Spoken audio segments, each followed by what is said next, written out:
Greetings. I was remembering this poem today. It's called Embedded in the Velvet is the Thorn, from my book Psalms for the Brokenhearted.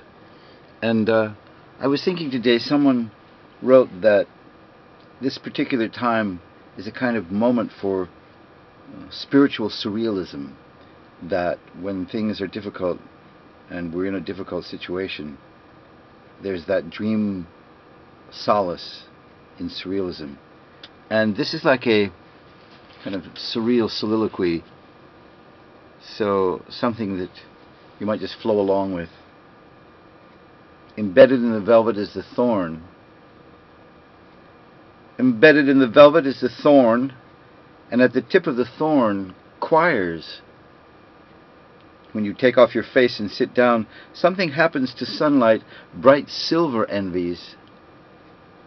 I have never been here before. Though the doors on the corridor are locked, I can see right through them to the multicolored horses standing behind each one. Here's where the harmonicas go.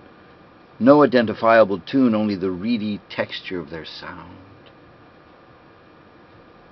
God left the way to him open to even the faint of heart.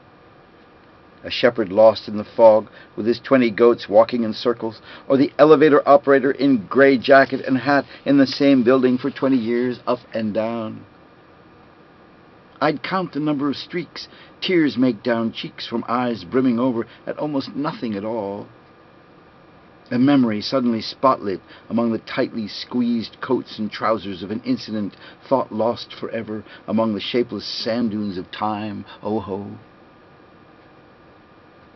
Look at where the city casts a shadow on the sky from all the lights, day and night, each comment across a table capable of illumination or not, and if not, nothing's changed. And if so, some of those horses behind those locked doors whinny and paw the ground. There's a lion in the deep jungle who wears a papier-mâché mask of a really ferocious beast, but who only wants to be loved. Belied, of course, by the length of his claws and the sharpness of his teeth and the burp after supper that sounds like goat. Samson didn't test the pillars first. He just went ahead and pushed, and the entire temple celebrated critical mass. I've never been here before, but I'm going to be sorry to leave if leave I must. Those zebras and those black and white stripes over there, which came first, the event or the explanation?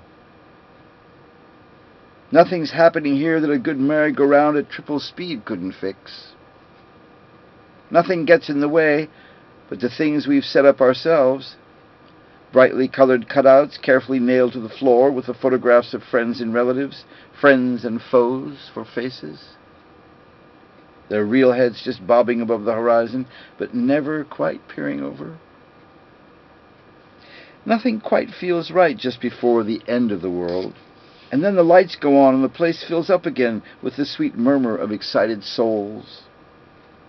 If you think getting born is bad, try dying. Afraid of dying, sat down with no fear and tried having a conversation, but ended up sharing a neon sandwich. I think the time has come to say goodbye to these popped-up sentences. It's past their bedtime. And I have nowhere to go. I must go to. With a song in my heart, and a shine on my shoes, and a fresh handkerchief jammed in my breast pocket. Let go of the rope, and you never know what'll happen. But give it a tug, and the campanile bell might ring, or a mountain climber hoist you up to new heights.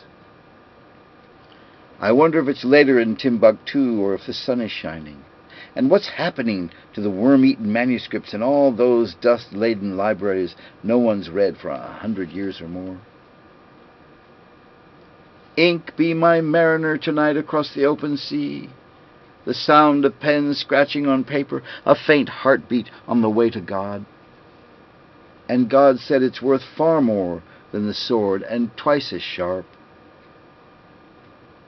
See how these worlds are revealed as it passes on, leaving its reality trails behind, these tumbling sentences like acrobats in his happy circus. I want a rose right now to disappear into forever. Shout to me from your distance. Whisper from your nearness. Listen with your eyes coming to flower. Nowhere's coming this way, and no one's there.